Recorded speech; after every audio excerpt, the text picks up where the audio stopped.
Soyons saints, en partenariat avec Magnificat.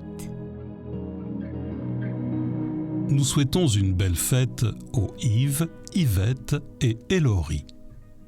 Saint Célestin V est le premier pape avant Benoît XVI à avoir renoncé à sa charge.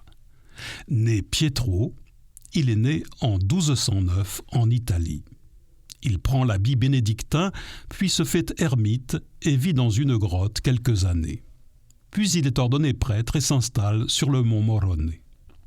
Très vite, des disciples se rassemblent autour de lui et Pietro fonde une congrégation, les Célestins.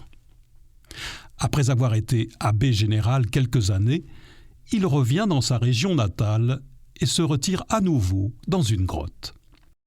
À cette époque, le siège pontifical est vacant depuis 2 ans. En effet, il est difficile d'élire un pape en ces temps où il faut à la fois contenter les souverains, les nobles romains vivant au crochet de l'Église et certains clercs hérétiques. Aussi, les conclaves peuvent parfois durer longtemps. Mais les cardinaux sortent brusquement de l'impasse lorsque de nouvelles menaces extérieures leur parviennent. Ils se hâtent d'élire un octogénaire proche de la mort et se tournent vers Pietro, dont la réputation de sainteté achève de les convaincre. Ce dernier apprend qu'il est devenu pape par la lucarne de sa grotte. Il finit par se décider à suivre ceux qui sont venus le chercher et entre à Rome monté sur un âne. Célestin V a tout ce qu'il faut pour échouer dans cette nouvelle charge. Il passe le plus clair de son temps en prière, prête à chacun de bonnes intentions et patauge dans les intrigues politiques. Au bout de 5 mois, il est déjà persuadé qu'un autre ferait bien mieux que lui.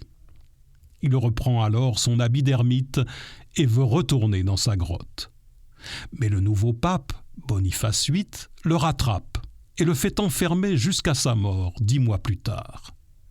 Bien qu'il y soit traité grossièrement par ses geôliers, Célestin y trouve une grande joie, écrivant « Je n'avais jamais eu une cellule où l'on put prier si bien ».